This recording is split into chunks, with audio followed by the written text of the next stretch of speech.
itinuro ng kapatid na Darwin. Sapagkat, sabi nga po kanina, ni Sarah, nung makita po niyang nakikipaglaro po yung kanyang anak, si Isaac, no? At nilalaro po yun ng kanyang kuya, kapatid po niya kasi sa tatay si Ismail eh. Yung nanay po nila eh si Hagar. Si Hagar po ay isa pong alipin na nakuha po ni Abraham nung sila po ay namayan sa Ehipto nung magkaroon po ng tagutom o famine. No? At diyan po ako magpapasimula, no, ng paksa. Sapagkat isa pong napakalaking pangyayari sa banal na kasulatan, yung sumpa po na pinaabot ng Diyos, no? O salot sa bayan po ng Ehipto na kung saan diyan po galing, no? Ang bansa pong pinagmulan ni Hagar sa Ehipto. So, meron po siyang ipinadala po diyan na 10 salot para po tuluyan na pong lumambot si Paraon at palayain po niya yung bayan po ng Diyos, ang Israel, sa 430 taong pagkakaalipin. Marahil po, alam po natin sa ating kaisipan na kapag pinag-usapan po yung land of Egypt, ang maisip po natin, ang number 1 po dyan ay yung kanilang pyramid. Tama ho ba? Yan ho yung tinatawag na wonders of the world. Isa po yan, ang pyramid. Subalit, sa bansang po yan, mga kapatid, hindi lang po yun ang tanghal na tanghal sa kanila. Sapagkat ang bayan po ng Ehipto, mga kapatid, ang mga mamamayan po dyan was saturated with lots of false god. At alam po ninyo, yung 10 salot na pinaabot po ng Diyos para mapilitan po na si Paraon palayain ang bayan po ng Israel, eh meron pong signifiko. Yan po'y, alam mo ninyo, nung hindi po pinayagan ni Paraon na palayain ang bayan po ng Israel, no? Dito po, in my own visualization, mga kapatid, God declared war against all the gods of Israel, of Egypt. Di ba may pelikula po, ewan ko lang kung nakapanood po kayo, yung God of Egypt. Pinanood ko po yun na nakaraan eh. Naglalarawan po talaga ng mga Diyos na kinikilala ng bayan po ng Ehipto. At ito po, matagal na po itong naituro sa atin nung panahon pa man po nila Brother Jim Potterbo, ni Brother Jat. Pero ito naman po na aking ipaglilingkod, isang makabagong pagtanaw sa paksaing ito.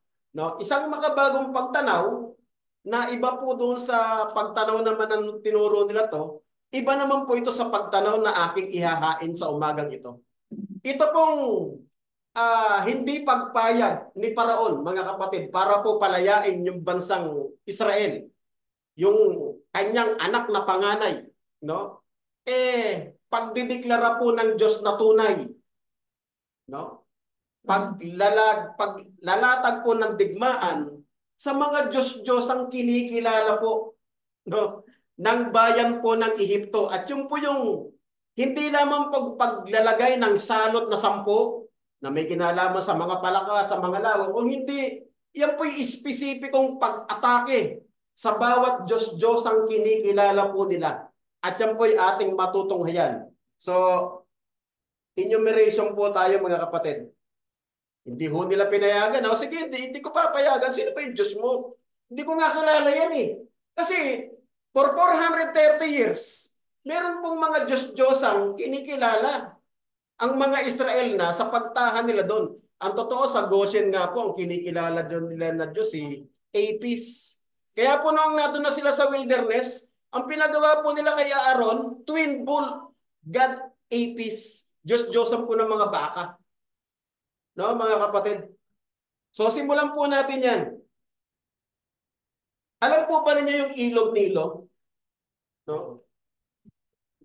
The ancient Egyptian revered the Nile River, even worship it as a god named Happy or HAPI. Yung po yung God Happy. Siya po yung kinikilala nilang Diyos ng buhay o God of life. But notice this first strike, no, ng Diyos.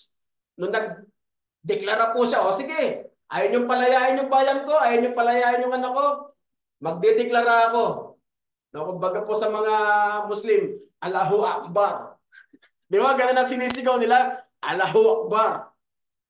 Ito po yung unang dineklara po niya. In Exodus chapter 7 verse 20, dahil kinikilala niya yung Nile River as God, ang pangalan, Happy, which is God of life. Ito, in 7:20 to 21, at ginawang gayon ni Moises at ni Aaron gaya ng iniutos ng Panginoon. At kanyang itinaas ang tungkod, pinalo ang tubig na nasa ilog po ng Nilo sa paningin ni Paraon at sa paningin ng kanyang mga lingkod. At ang lahat ng tubig na nasa ilog ay naging dugo. Ang paniniwala po nila mga kapatid sa ilog na Nilo bilang Diyos-Diyosa na ang pangalan ay Happy, no? Yan po yung Diyos na nagbibigay buhay. Pero notice in this first plagues, no, yung unang salot na pinadala, ano pa nangyari? Yung kinikilala po nilang Diyos ng buhay, no? Verse 21, at ang isda na nasa tubig ay namatay. Sino po si Happy? Siya po yung God Nilo na kinikilalang Diyos ng buhay. Ano po nangyari? Diyos ng buhay pero lahat pong nanando doon na gumagalaw, nangamatay. No? At ang isda na nasa tubig ay namatay at ang ilog ay bumaho at ang Ehipsyo ay hindi makainom ng tubig sa ilog at nagkadugo sa buong lupain ng Ehipto. Yung una pong round, no? Yung Diyos ang kinikilala po nilang Diyos na nagbibigay ng buhay, no? Yung ilog Nilo, iniwan po niyang patay. Bakit? Naging dugo. Ni wala nga pong makainom na Ehipsyo eh. Ni po yung mga hayop na nandoon na gumagalaw, ang tubig, na nasa tubig po ng Nilo, namatay. Yung mga isda po na nandoon. Para po ipakita sa round 1, mga kapatid, na yung kinikilala ng Diyos na si Happy, na yan po ay ang ilog Nilo, ay kailanman hindi po makapagliligtas. Iniwan po niyang patay ang ilog ng Nilo. Mga kapatid. Ayaw niyong pakawalan ha? Mga kapatid. Pangalawa po mga kapatid, si Heket. Ito po yung tsura niya. Oh. Heket, mas maganda sana kung may... Di pa kang mag-alala. Magiging high-tech din tayo. Si Heket, isa po siyang goddess of Egypt na meron pong ulo na ang ulo ay prag. Ito po yung tsura niyo. No? An ancient Egyptian god dress associated with fertility, childbirth, and the renewal of life. Yung katawan po niya tao, pero yung ulo po niya palaka. Mga kapatid, yan po yung si Heket, the frog-headed goddess, no? Frogs overrun the land. Tinabunan po niya ng Panginoong Diyos ang buong lupain ng mga palaka at nagipong itong sumpa. Naging sumpa.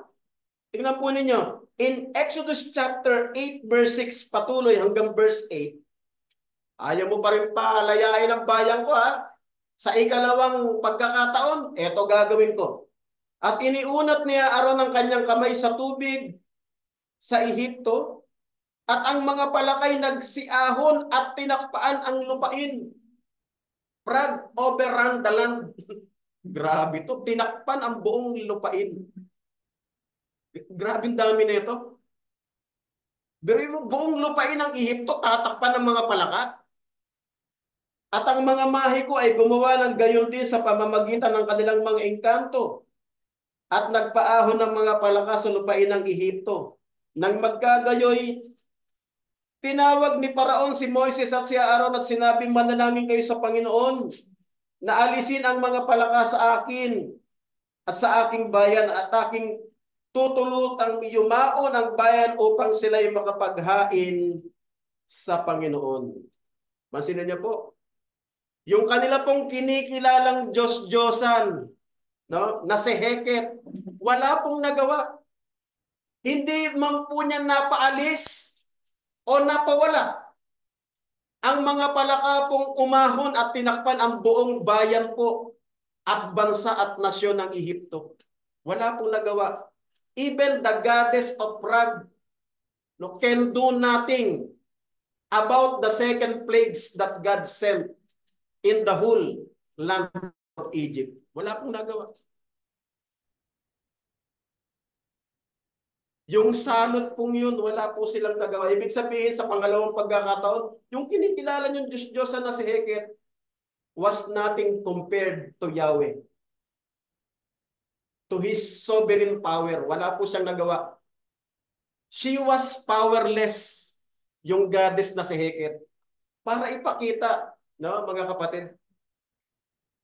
Ikatlong pagkakataon, aba, ayaw mo pa rin pumayag, ha? Ito po, yung kinikilala po nilang goddess na si Geb. G-E-B. Geb. Who is Geb? Is the ancient Egyptian god of the earth. Siya po yung Diyos ng lupa. Yung, di ba yung kanilang kinocultivate na land? Alam po ninyo ang Egypt po, sila po yung pinaka-high-tech when it comes in agriculture during this time. Sila po yung naka-invento ng mga ahead na mga mekanismo sa agrikultura. Sila po yung unang-una niya na kinilala, yung bayan po niya ng Ehipto. No? Gave the goddess of the earth, God was powerless to stop the dust turning into pest. Naging peste. Yung lupa, yung alikabok na ginawa po ng Diyos, ayaw niyo pa rin pakawalan, ha? Turn into pest, naging peste po. Tingnan po ninyo, ha? In 8:17 to 19 of Exodus, at kanyang ginawang gayon, at iniunat ni Aaron ang kanyang kamay, pati ng kanyang tungkod, at pinalo ang alabok ng lupa, at nagkakuto. Biruin nyo, mga kapatid, ang kuto po, napakasakit po niya sa ulo. Totoo po yan, pero biro.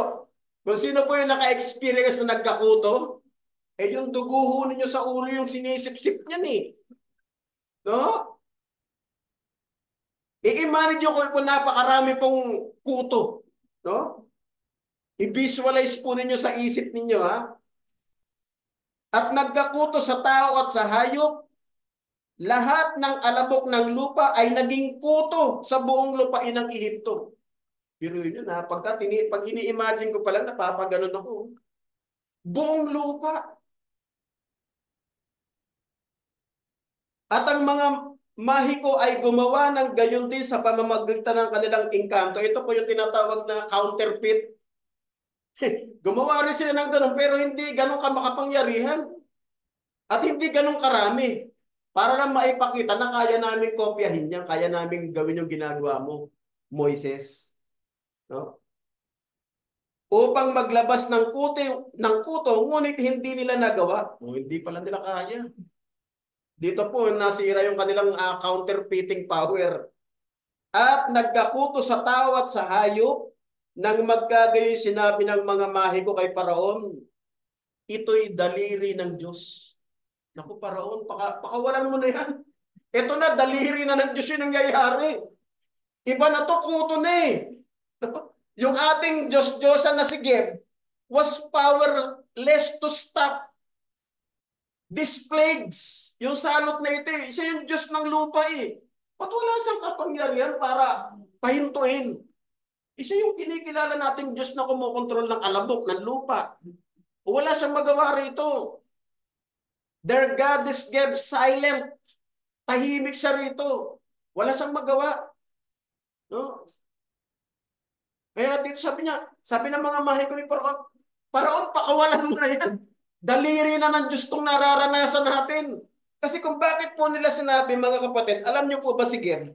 No? Siya po is the highest ranked God according to the deity of Egyptian. Kumbaga sa ano, kumbaga po sa, 'di ba, sa Greek mythology, pag pinag-usapan po yung Olympus, the highest rank god is Zeus. So sa kanila sa Egyptian, ito po palang si Geb, no? The goddess of the earth ng mga ng lupa, ng alabok. Siya po yung highest rank. Kaya nung wala pong magawa yung mga mahiko po ni Paraon, sabi niya, nako, Paraon, palayain mo na, daliri na ng Diyos to nararamdaman natin. Wasak na, may mga palakan tumakip, ngayon naman hindi lang palaka, pati kuto na. So ito labo-labo na, may palaka, may kuto. Tapos yung kanilang ilog na, yun ang baho, dugo na. Wala nang mahuling isda. There is no source of life. Sapagkat si Nilo po na ang pangalan ay Happy, iniwang patay. Hindi na po God of life. So ayaw pa rin. Ito na po, in the fourth time. You watch it. Ang spelling po niya, U-A-T-C-H-I. You watch it. No? Isa po siyang ancient Egyptian goddess. No? Siya po yung tinatawag na the sun's heat. No? Yung init ng araw. Ang itsura po niya ganito. Yung kanyang ulo, itsura langaw. Yan po yung pangalan niya, Yuachit, a goddess of Egypt. No? The fly god of ancient Egypt. Siya po yung Diyos-Diyosan langaw. No? Swarms of flies. Naku, napakarami. Pulo-pulutong ng langaw. So, imagine niyo, i-visualize nyo sa isip nyo. May palaka. No? May kuto. Ngayon naman, pulo-pulutong ng langaw. No? You watch it, the fly god was humiliated, no? By swarms bringing pelt and disease. Alam naman ho ninyo yung langaw, sabi nga ho ng mga eksperto, carrier po yan ng lahat ng bakterya kasi kung saan saan ho dumadapo yan eh. Di ba kaya kapag dumapo po yan sa pagkain mo, nako, ilang kayang milyon ng bakterya ang daladala niyan. Tingnan po ninyo yung kanilang kinikilala pong Diyos po ng langaw, no? Si Yuachit, the fly god, napahiya, pinahiya po ng Diyos. Sa panong paraan? Sa pagdadala po ng Diyos ng napakaraming pulo-pulutong ng langaw na nagdadala po ng mga sakit. No? Tingnan po ninyo in 8:24 ng Exodus. At ginawang gayon ng Panginoon at nagsipasok ang makapal na pulo-pulutong na langaw. Kaya sabi po, swarms of flies. Pulo-pulutong. No? Ang dami na ito. Kasi yung salitang pulutong, maramihan po yan. Nagsipasok ang makapal na pulo-pulutong ng langaw sa bahay ni Paraon at sa bahay ng kanyang mga lingkod at sa buong lupain ng Ehipto. Ay nasisira ang lupa. Tingnan nyo po dahil sa pulo-pulutong ng langaw. Nagdala po siya ng mga kapatid, hindi lang po nung sinira na yung lupa, nagdadala pa ho ng mga disease o ng mga sakit. Kaya dito po wala pong nagawa yung kanilang kinikilalang Diyos-Diyosa ng langaw, si Yuachit. Sira nga po yung buong kalupaan eh. Sinira po niya. Eto pa ho, yung dalawang magkasanib na Diyos-Diyosan, ayaw. Hindi pa rin ho pinalaya. Ayaw mo pa rin. Eto pang-anim. Si Hathor at saka si Apis. Dalawang magkasanib na puwersang Diyos po. Ito po itsura ni Apis. Yan ho yung pinagawa po ng ng bayan po ng Israel. Nasa wilderness sila na twin bull, yung kambal na baka. Kay Aaron. At ito naman po yung itsura po ni Hathor. Diyos po yan ang mga baka o livestock, yung mga lahat ng mga kahayupan. Particular in land of Goshen na kung saan doon po dinala yung Israel. nung sila po pinayagan po ni Paraon noong panahon ni Jose na sila yung manirahan po sa land of Goshen. The death of livestock, Hathor and Apis, the cow deity, could not save. Hindi po niya mailigtas yung mga baka, yung mga kambing, lahat ng mga hayop na nando doon para po maging karne po pinakapagkain po ng mga Ehipsyo. Hindi po niya nagawang iligtas sa kamay po ng Diyos na pinakamakapangyarihan sa lahat. Ito po, in Exodus chapter 9 verse 6, dahil ayaw mo pa rin pumayag, ayaw mo pa rin palayain ang bayan ko, matigas pa rin ang puso mo. At ginawa ng Panginoon ang bagay na iyon kinabukasan at ang lahat ng hayop sa Ehipto ay namatay. Ngunit sa hayop ng mga anak ni Israel ay walang namatay kahit isa. Tingnan niyo po. Magkasama na po yan sa nagpwersa yung goddess na si Hathor at yung goddess na si Apis. Mga Diyos-Diyosan po nila para po sa mga baka, sa mga tupa, sa mga kambing, at sa lahat ng mga herds nila. Wala pong nagawa yung dalawang magkasanib na Diyos na yan. Parang ni isa man lang na hayop na meron po sa Ehipto ay mailigtas nila sa kamay po ng Diyos na buhay. Dahil nagpaabot nga po ng salot.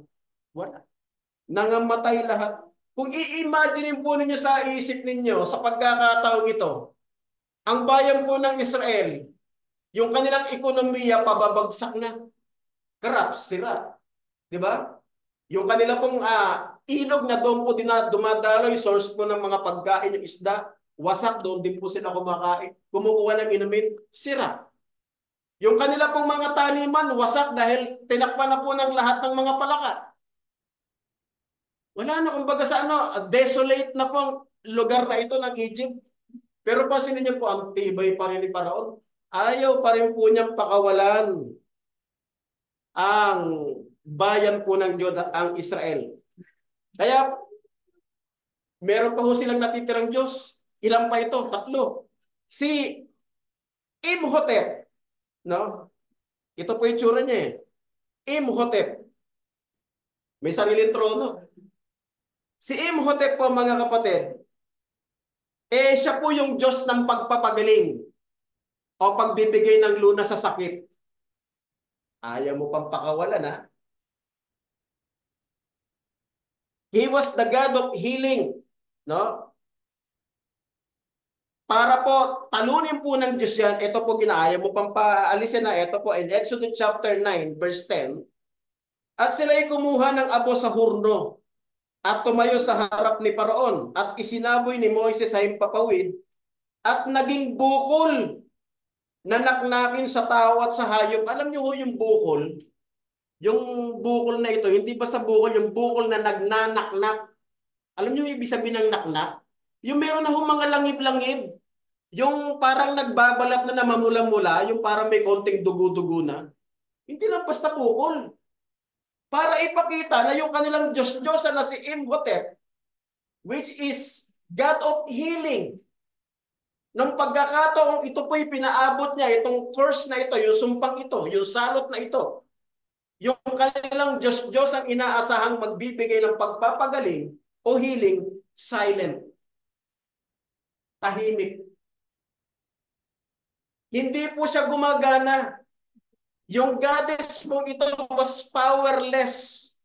Para po yung mga Egyptian pagalingin po na, sa tinanggap po nilang salot na bukol na nagnanaknak, ang sakit po nun. Hindi lang basta isa marami. Hindi lamang po sa Ehipsyo, maging po sa mga hayop. Lahat. No? As bodies blistered. Yun po yung nakasulat eh. Bukol na naknakin sa tao at sa hayop. Verse 11. At ang mga mahiko ay hindi makatayo sa harap ni Moises dahil sa mga bukol, sapagkat nagkabukol ang mga mahiko at ang mga Ehipsyo. So ibig sabihin nung hindi sila makatayo, hindi po nila kayang i-endure yung pain na nararamdaman nila. Kaya hindi po sila makaharap eh. Kumbaga sa iniinda talaga nila yung sakit. Hindi basta bukol lang ito, hindi napakasakit na bukol dahil nagnanaknak. Dito po wala pong magawa. Yung kanilang goddess of healing na Imhotep, no? At pangwalo. Ito po yung pangwalo. Si Goddess Nut, ang spelling po niya N-U-T. Goddess Nut, no? An ancient Egyptian goddess of the sky. Siya po yung Diyos ng himpapawid. Meron pa hong Diyos ng himpapawid para po itong si Superman. Diyos po ito ng himpapawid at ang itsura po niya mga kapatid, ganito. Diyos po siya ng himpapawid. He was the goddess of the sky. Ayaw mo in 8 plagues, no? Hail and fire rain from the sky. Naku, matindi to. Apoy at granizo. Okay na sana yung okay na sana yung ulan na tubig eh. Pero ibang klaseng ulan to. Hail and fire rain from the sky. Not the goddess of the sky could not protect the Egyptian. The crops and people died. Namatay, bababagsak ka ng granizo at saka ng apoy. Lahat ng mga pananim nila, winasak na nga ng palaka, may kuto pa. Kung ano-ano pa yung mga nandun, di ba? Tapos di naman nila madidiligan dahil yung tubig na nagagaling sa Nile, dugo na. Ang baho ng amoy. Paano mabubuhay yung crops nila? So ito po, verse 9:23 patuloy, at iniunat ni Moises ang kanyang tungkod sa dakong langit at ang Panginoon nagsugo ng kulog, graniso at apoy na lumagpak sa lupa at ang Panginoon nagpaulan ng graniso sa lupain ng Ehipto. Sa gayoy nagkaroon ng graniso at apoy na nagningning sa graniso at nagpalakas na kailanmay hindi nagkaroon sa buong lupain ng Ehipto mula nang maging bansa. So ibig sabihin, itong bagay na ito kailanman hindi po nangyari. Ngayon lang. Ngayon lang. Para ano? Para ipakita yung Diyos na kinikilala, yung Diyos ng himpapawid, yung Diyos ng hangin na sinat, powerless. Powerless po siya kay Yahweh, sa Diyos na pinakamakapangyarihan sa lahat. Sa gayoy nagkaroon ng granizo, verse 24, chapter 9, at apoy na nagningning sa granizo at napakalakas na kailanmay hindi nagkaroon sa lupain ng Ehipto mula nang maging bansa. Verse 25, at sinalot ng granizo ang buong lupain ng Ehipto, ang lahat ng nasa parang, maging tao at maging hayop, at sinalot ng granizo ang lahat ng halaman sa parang, at binali ang lahat ng punong kahoy sa parang. Imagine niyo po, kung gaano kataas yung langit, ganun po yung impact na babagsak sa matatamaan, maging ito po ay crops, pananim, o maging ito ay tao. Ang sakit nun. Maaaring masabi ko yung mababagsak ang tao nito, hindi mabubuhay eh. Imagine niyo po yung itsura ng granizo at ng apoy.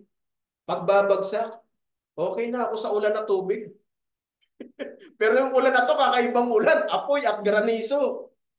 Kaya sabi po sa verse 26, sa lupain lamang ng Gosen, kasi nandoon po yung Israelita eh. Tingnan niyo po kung paano po pinoprotektuhan ng Diyos yung kanyang bayan. Nasa Egypt yan ha. Pero yung place po na kung saan nandoon po yung anak ng Diyos, yung Israelita, doon po walang nangyayaring salot. Well protected. Pero sa lahat po ng lugar, no, na ng Ehipto, doon po nangyayari yung salot ng pag-atake, no?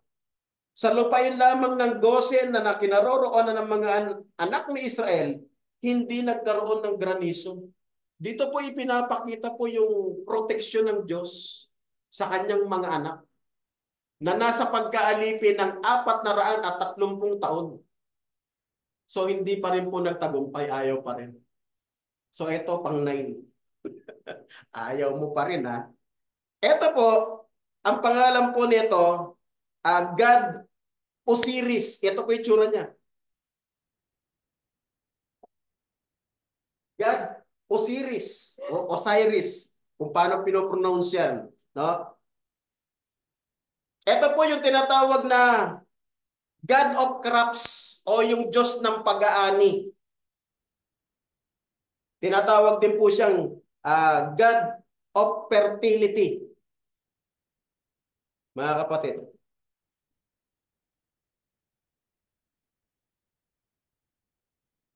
At siya po'y walang kapangyarihan para po mapahinto yung salot na ipinadala po ng Panginoong Diyos in Exodus chapter 10:14 patuloy.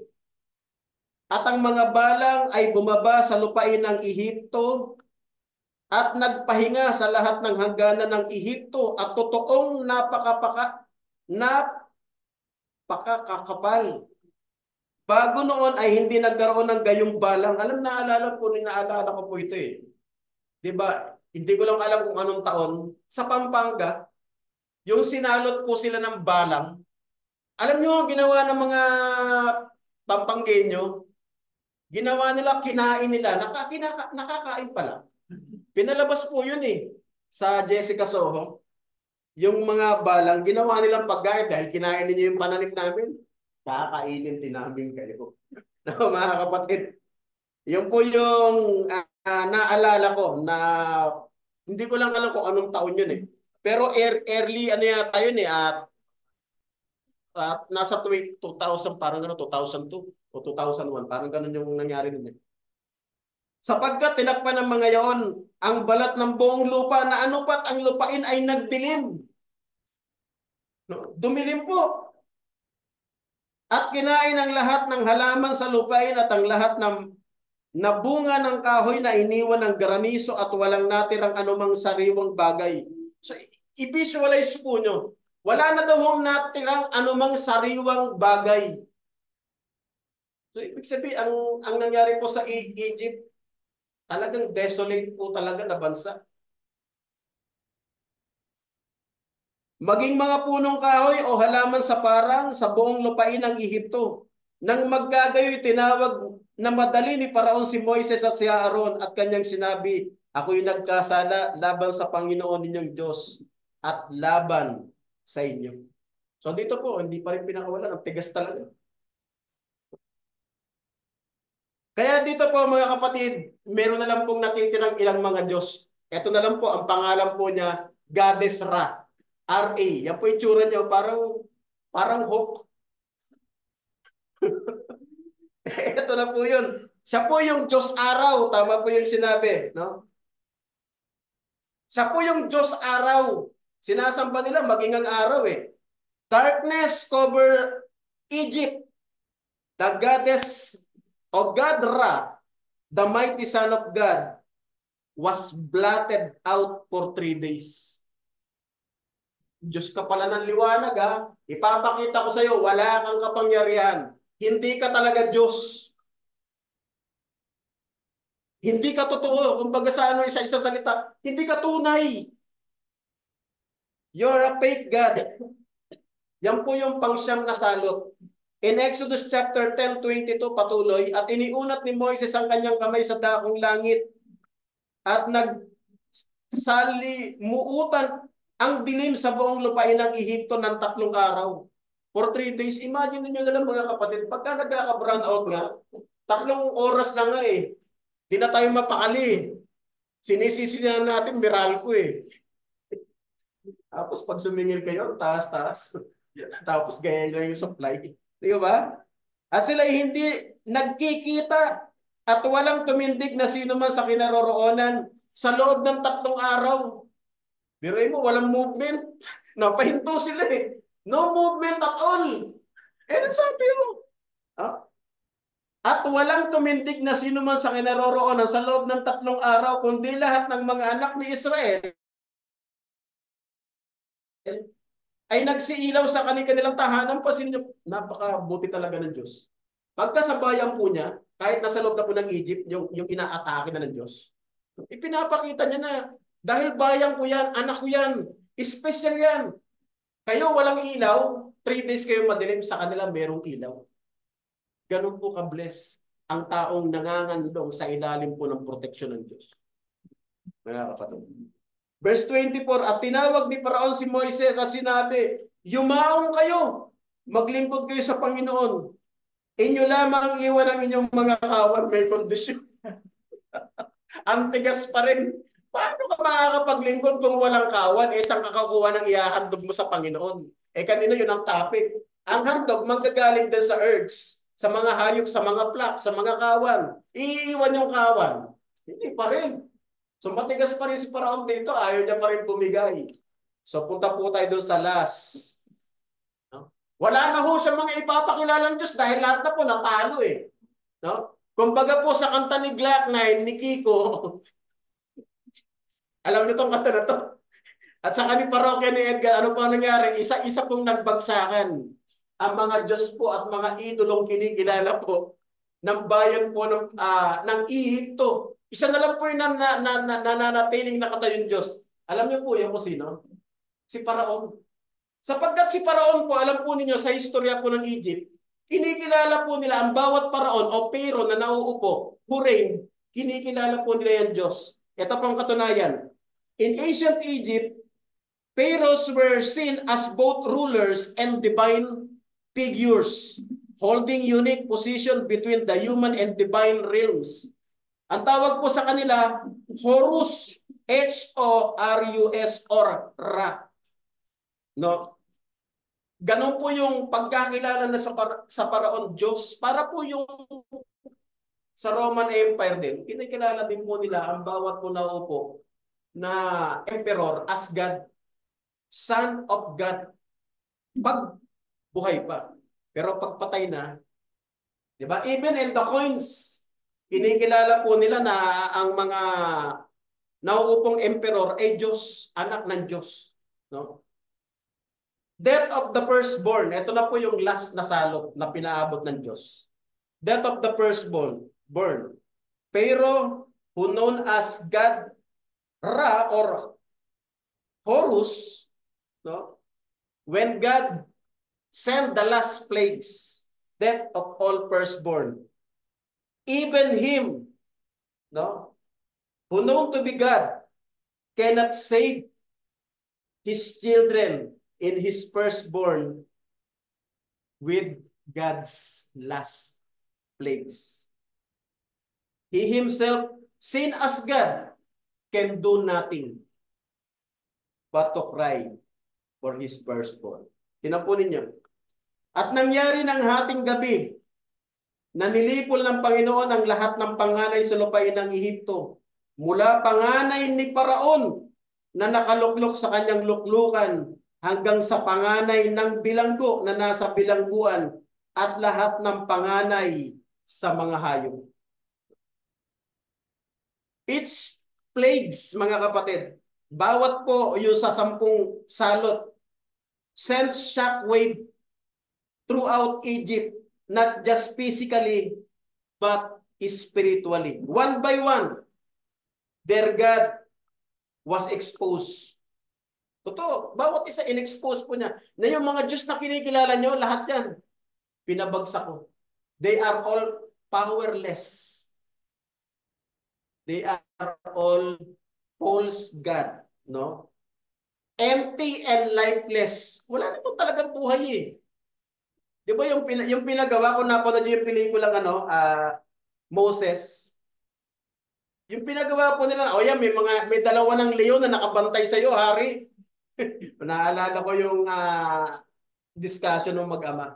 Kasi inampon po kasi siya ng anak na babae ng kapatid ni Paraon si Moises.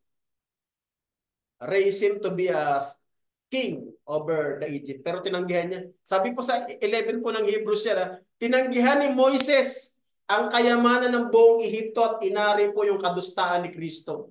Nang tinitingnan yung kabayaran sa inaharap, hindi siya nagsisikupas na kayamanan. Kasi nung iniwan po nila ang Egypt, nung pinakawalan sila, wala na po ang Egypt. Sirang-sira na wasak na. This is a holy war against idolatry. No? At lahat po ng idolatry, ipinakilala po, inihayag, lahat siyang peke. The same din in our time. Di ba? Meron po Diyos-Diyosan sa paglalakbay. Kung ikaw sa bungero ka, sa bungero ka, huwag kang mag-alala, may Diyos-Diyosan para sa hayop, para manalo ka. Si San Pedro, may alagang manok yun. Diyan ka manalangin, mananalo ka. No? Maglalakbay ka, meron pong Diyos ng paglalakbay. Diba? Huwag na tayong lumayo. Napakarami pong Diyos na kinikilala yung una natin pinanggalingang pananampalataya. Para lang ipakita na lahat ng Diyos na yan, they are lifeless idols. Powerless idol. This is a holy war against idolatry. And he did not just want his people to be free. No? Hindi lang para mapalaya. Para ipakita din sa kanila na yung mga Diyos na sinampalatayanan nyo ng 430 years is a powerless idols. Dead gods. Patay na Diyos. And he wanted them to know that there is no other God like him. Walang Diyos na kagaya siya. Ang Diyos na si Yahweh. Walang Diyos na katulad siya. No? And all gods of Egypt, sabi niya in chapter 12, verse 12 of Exodus, tingnan niyo po ito ha. Kaya po ganyan yung aking ipinakitang versyon. Ito ang katunayan, sapagkat ako'y dadaan sa lupain ng Ehipto sa gabing yaon. At aking lilipulin ang lahat ng mga panganay sa lupain, yung last na salot po yan, ng Ehipto, maging tao at maging hayop, at gagawa ako ng kahatulan laban sa lahat ng mga Diyos sa Ehipto. Ako ang Panginoon. Ito po yung total na deklarasyon ng digmaan ng Diyos. Kanino po? Sa Diyos-Diyosan po ng bayang Ehipto dahil napakarami po nilang kinikilalang Diyos. May Diyos-Diyosan po ng hangin. May Diyos-Diyosan ng lupa. May Diyos-Diyosan ng baka. May Diyos-Diyosang palaka. May Diyos-Diyosang ilog. Mga kapatid.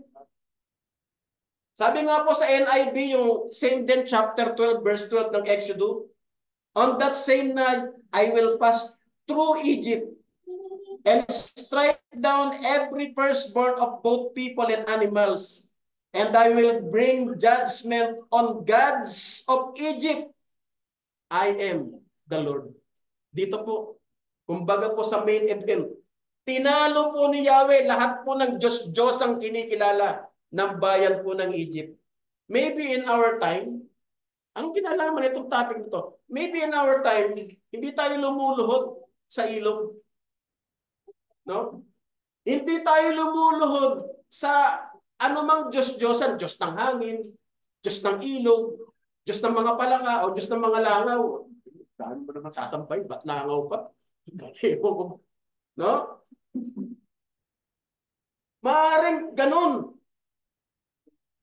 Sa panahon po natin ngayon, subalit, anumang kinikilala natin o minamataas natin ng higit po kaysa sa Diyos, kay Yahweh. Naalala ko po, nung namatay po si Confucius, ang sabi niya, hindi ko alam kung ano yung purpose ng buhay. Yan din po yung sinabi ni Buddha nung siya po yung mamatay. At yung po yung Diyos-Diyos ang kinikilala po ng mga Hindu, sinabi niya, yung kinikilala nila leader dyan, si Confucius, sabi niya, hindi ako yung daan, I am not the way. At makikita natin yung kanilang mga bangka, yung kanilang mga labi, sa kanila pong mga hantungan o libingan. Subalit pag pumunta po kayo sa Jerusalem, makikita po nyo empty tomb na ginulong po ng bato. Para maipakita na ang ating Panginoong Hesus, siya po ay buhay. At napagtagumpayan po niya ang kamatayan. Sa panahon ito, we may not bow in statues or kneel today, but idols still thrive in the born of pride. Magaling ako, malakas ako, kaya ko to. Tinataas mo na yung sarili mo. Money. Yan o yung mismo madalas sa panahon natin ngayon na kumukumpetensya sa Diyos. Pera. Sabi nga nila, pag may pera ka, may kapangyarihan ka. Sabi nga ho nung kanta ni Tina Turner, money changes everything, but not life. Tama ho ba? Ang pera po kailanman hindi makakabili ng kaligtasan. Tama ho ba? Power, even jobs. Alam mo ba ninyo yung jobs? Huwag kayo masyadong tapat dyan. All of us are 100% replaceable. Naniniwala kayo doon? Walang kumpanya po, mga kapatid, napapanatilihan ka. Lahat po tayo kapag nasa kumpanya tayo. 100% replaceable tayo. Pwede tayong palitan. Uy, mas magaling yun, mas bata. Palitan natin yan, matanda na eh. Di ba? Kaya wag mong gawin yung trabaho mo, kulungan mo o selda mo. Para maging dahilan mo, hindi po ako makapaglingkod sa Diyos kasi po may trabaho po ako eh. Pero nung wala kang trabaho, brother, pwede ba ipag-pray mo ako para magkatrabaho? Tama? Sige naman, brother, pag-pray mo ako, sama mo ako sa prayer para maka... Ngayon, na nagkapagtrabaho ka, ang dahilan mo ngayon, para hindi mo mapaglingkuran yung Diyos, trabaho. Ibig sabihin yung Diyos, nagbigay ng hadlang sa'yo. Yun ang ibig sabihin nun. Diba? Para hindi mo siya paglingkuran. Gumawa ka ng selda mo para hindi ka makalaya. Eh samantalan yung Egypt na pinag-aaralan natin for 430 years, pinalaya sila ng Diyos. Hindi lamang po physically, but also spiritually dahil po isa-isa po na pinabagsak ng Diyos yung Diyos ang kinikilala nila. Sapagkat ang tunay na kalayaan sa Diyos lamang po natin matatagpuan. Kaya gayron, ang tunay na kalayaan. Subalit hindi po tayo magiging tunay na malaya kung tayo po nakakulong pa rin po sa mga Diyos-Diyos ang ginawa natin. Ano po yan? Yung pride, yung pera, yung kapangyarihan, minsan po yung trabaho, minsan po yung anak, hindi ko po maiwan yung anak ko, hindi ko maiwan yung apo ko. Bakit? Binabantayan ko eh. Meron pa bang mas magaling magbantay dyan sa Diyos kaysa sa'yo? Di ba sabi po in Psalm, no? Wala daw ko pong kapangyarihan gumagawa yung nagtatayo maliban ang itayo ng Diyos. Di ba? Psalm 127 if I'm right. No? Wala daw kwenta yung mga bantay na gumigising at matutulog liban na sa Diyos na nag-iingat. Payag kayo? Di ba totoo naman? Kahit na ano, magbabantay ka pa ng 110, 24 hours ng bodyguard. Kung mamamatay yan at papatay niya, mapapatay talaga yan. No, mga kapatid? When God wants us to set free, He often tears down the things we often trusted more than Him. Kasi kung gusto mo talagang mapalaya ka, dapat pabagsakin ng Diyos ang anumang bagay na mas binibigyan mo ng pagtitiwala ng higit kaysa sa Diyos. Kagaya po ng mga Ehipsyo. Ang tindi ng paniniwala nyo sa mga Diyos-Diyosan nyo, tingnan nyo, pinakita ko sa inyo. Lahat sila patay. No? Doon lamang tayo makakatagpo ng tunay na kalayaan. Because freedom begins when idols falls.